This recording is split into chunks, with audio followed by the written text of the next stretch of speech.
We're in Washington, D.C. Let's spend a few moments now talking with Daren Coppock, who is president and CEO of the Ag Retailers Association. And Daren, this is an issues forum, and so we've been talking about a number of issues.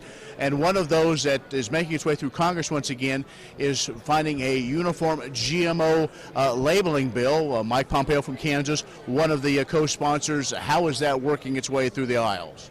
Well, I think we're in as good a shape now as we've been on this issue for quite a while, and we're certainly behind it. I think most of agriculture in town is behind it. And really, if there are consumers that want to know whether there's a GM ingredient in their food or not, whether that's based on science, whatever the basis is, the best way to do that is to provide a system that is consistent from state to state, from county to county, that's based on science and everybody knows what the rules are, they're clear, rather than have each state design its own system or, God forbid, each county design its own system. If we went that kind of a route, we'd create a system that just would collapse under its own weight from a cost perspective. Is there a possibility that this will make its way through, at least in some form, at least as a start? Because it seems like when we talk about genetically modified, that brings up passions from all sides. It seems to. It's a pretty hot button issue. I hope that it can make it through. And I can't imagine how anybody could argue against a consistent science-based system that's the same in every state. That way, when you travel from one state to the next, you go on a vacation or a business trip, and if that label says one thing in your state and it says something in another state, it's the same. I can't imagine why we would want a system that does anything less than that.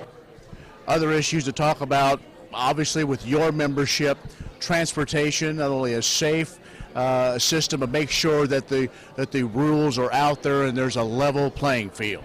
Right, we're supporting an STB Reauthorization bill that would make some key amendments to how STB runs.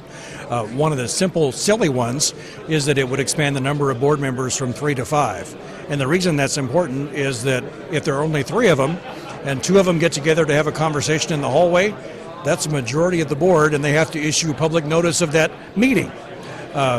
So it just ties them in knots as far as being able to process business. So it expands it to 5 members. It makes available much broader use of voluntary arbitration so that those that want to resolve issues that way have that open to them. It shortens the time that would be necessary to get a rate case through to final resolution.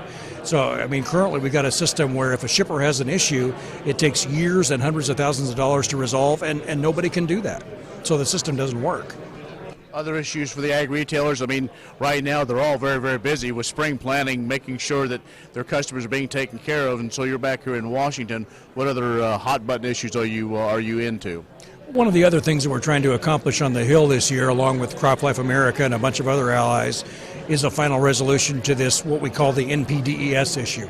And the issue is that because of a court case, if you apply pesticide fully in compliance with the FIFRA label, and yet there's an active ingredient left over on the field at the end of the season, it's considered pollution. And so you've got to have a Clean Water Act permit for that same application that's legal under FIFRA. And the point we've been making is that provides, that duplicative layer provides no benefit to the environment, none to the public. All it is a costly administrative burden that serves no one. So let's take it out. And if we're able to get this bill done, if you apply the chemical in full compliance with the FIFRA label, then you will have also checked the box for Clean Water Act. All right, Daren. Well, thanks for the update. Keep up the good work. Thanks, Ken. Great to see you again. Daren Coppock, President and CEO of the Ag Retailers Association, has joined us.